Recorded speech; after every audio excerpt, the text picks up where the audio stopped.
Meditations by Marcus Aurelius. Book 1. Courtesy and serenity of temper I first learned to know from my grandfather Verus. Manliness without ostentation I learned from what I have heard and remember of my father. My mother set me an example of piety and generosity, avoidance of all uncharitableness, not in actions only, but in thought as well, and a simplicity of life quite unlike the usual habits of the rich. To my great-grandfather I owe the advice to dispense with the education of schools and have good masters at home instead, and to realize that no expense should be grudged for this purpose. It was my tutor who dissuaded me from patronizing green or blue at the races, or light or heavy in the ring, and encouraged me not to be afraid of work, to be sparing in my wants, attend to my own needs, mind my own business, and never listen to gossip.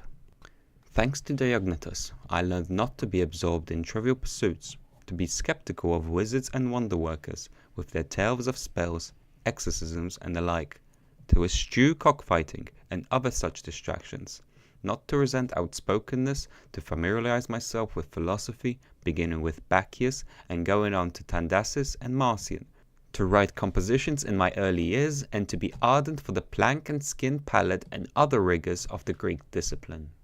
From Rusticus I derived the notion that my character needed training and care, and that I must not allow myself to be led astray into a sophist's enthusiasm for concocting speculative treatises, edifying homilies, or imaginary sketches of the aesthetic or the altruist.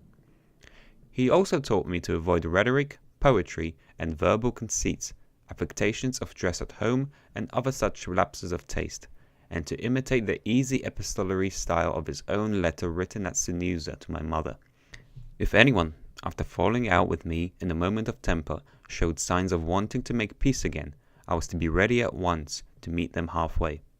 Also, I was to be more accurate in my reading, and not to content with a mere general idea of the meaning, and not to let myself be too quickly convinced by a glib tongue. Through him, too, I came to know Epictetus's dissertations, on which he gave me a copy from his library.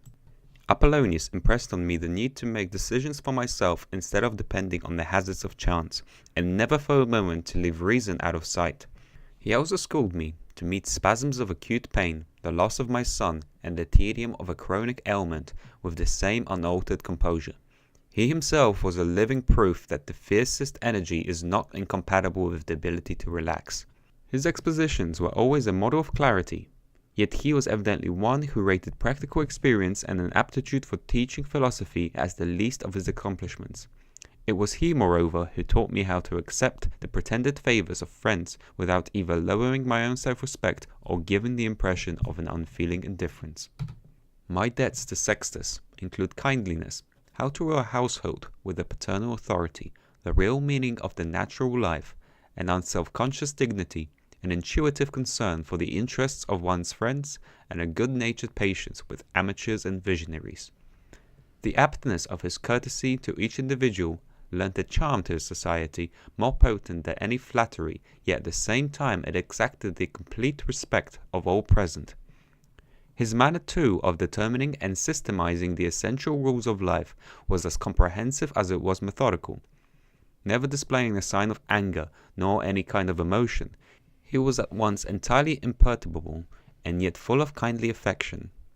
His approval was always quietly and undemonstratively expressed, and he never paraded his encyclopedic learning. It was the critic Alexander who put me on my guard against unnecessary fault-finding. People should not be sharply corrected for bad grammar, provincialisms, or mispronunciation. It is better to suggest the proper expression by tactfully introducing it oneself in, say, one's reply to a question, or one's acquiescence in their sentiments, or into a friendly discussion of the topics itself, or by some other suitable form of reminder. To my mentor Fronto, I owe the realization that malice, craftiness, and duplicity are the concomitants of absolute power, and that our patrician families tend for the most part to be lacking in the feelings of ordinary humanity. Alexander the Platonist cautioned me against frequent use of the words "I am too busy" in speech or correspondence, except in cases of real necessity, saying that no one ought to shrink the obligations due to society on excuse of urgent affairs.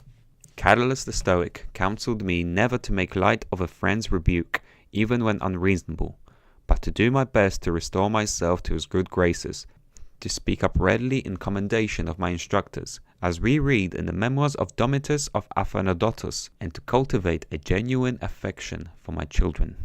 From my brother Severus, I learned to love my relations, to love the truth, and to love justice. Through him, I came to know of Thrasea, Cato, Helvidas, Dion, and Brutus, and became acquainted with the conception of a community based on equality and freedom of speech for all, and the monarchy concerned primarily to uphold the liberty of the subject. He showed me the need for a fair and dispassionate appreciation of philosophy, an addiction to good works, open-handedness, a sanguine temper, and confidence in the affection of my friends.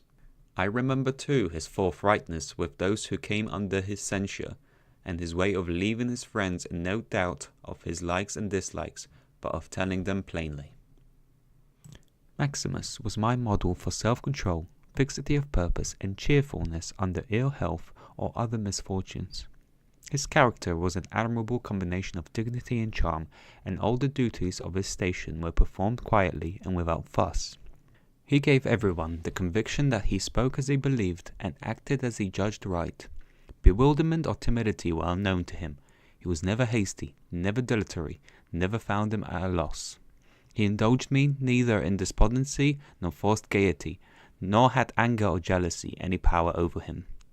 Kindliness, sympathy, and sincerity all contributed to give the impression of a rectitude that was innate rather than inculcated. Nobody was ever made by him to feel inferior, yet none could have presumed to challenge his preeminence. He was also the possessor of an agreeable sense of humour. The qualities I admired in my father were his lenience, his firm refusal to be diverted from any decision he had deliberately reached, his complete indifference to meretricious honours, his industry, perseverance, and willingness to listen to any project for the common good. The unvarying insistence that rewards must depend on merit, the expert sense of when to tighten the reins and when to relax them, and the efforts he made to suppress pederasty. He was aware that social life must have its claims. His friends were under no obligation to join him at his table or attend his progresses, and when they were detained by other engagements, it made no difference to him. Every question that came before him in council was painstakingly and patiently examined. He was never content to dismiss it on a cursory first impression. His friendships were enduring, they were not capricious, and they were not extravagant. He was always equal to an occasion, cheerful, yet long-sighted enough to have all his dispositions unobtrusively perfected down to the last detail. He had an ever-watchful eye to the needs of the empire, prudently conserving its resources and putting up with the criticisms that resulted. Before his gods, he was not superstitious.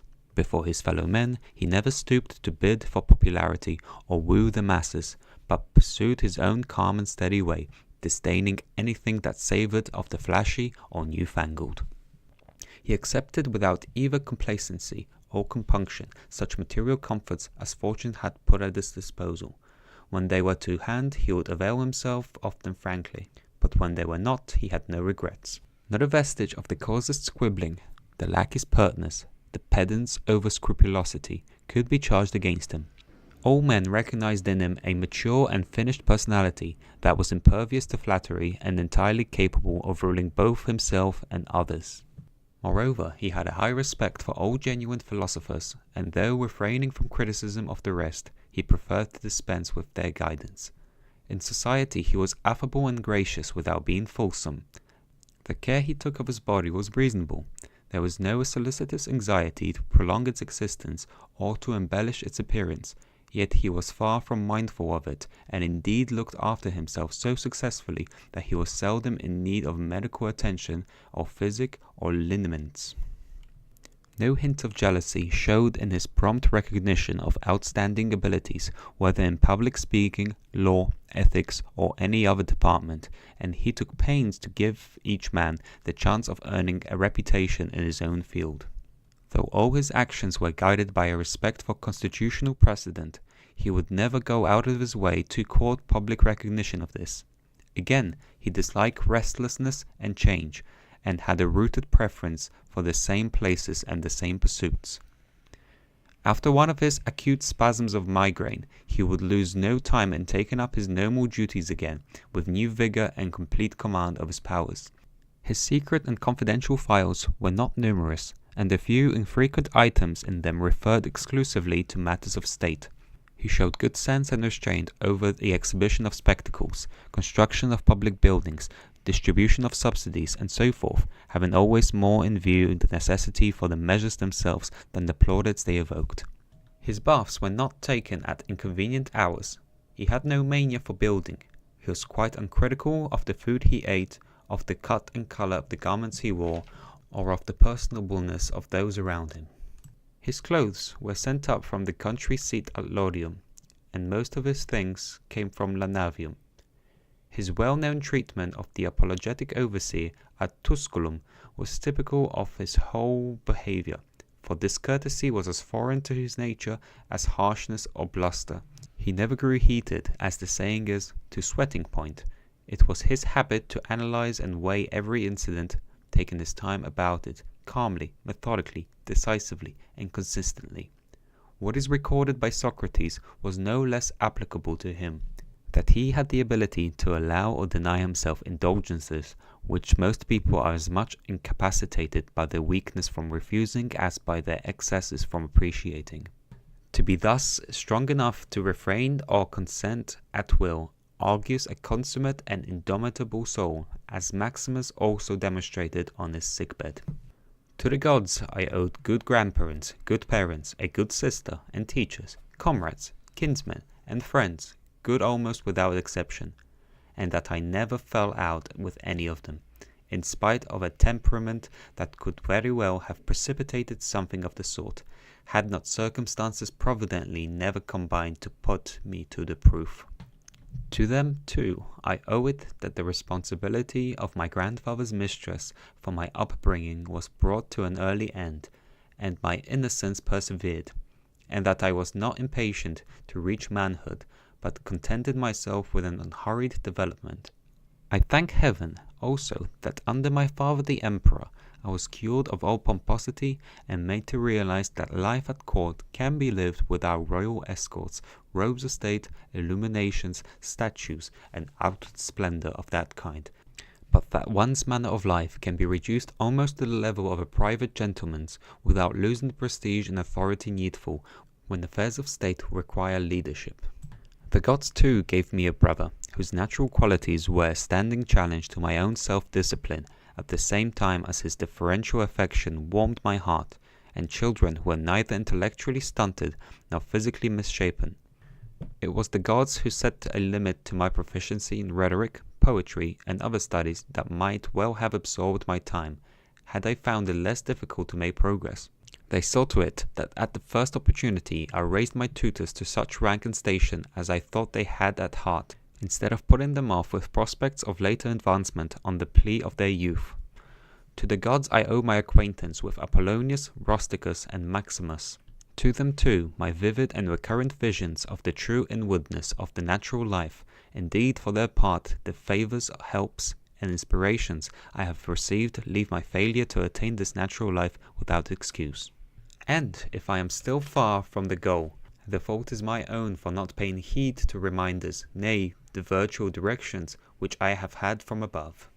To the gods it must be ascribed that my constitution has survived this manner of life so long that I never got entangled with a Benedicta nor a Theodotus, and that emerged from other subsequent affairs unscathed.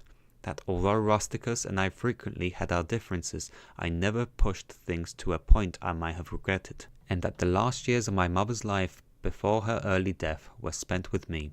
Furthermore, that on occasion, when I thought of relieving somebody in poverty or distress, I was never told that I had not the necessary means, and also that I never myself had occasion to require similar help from another.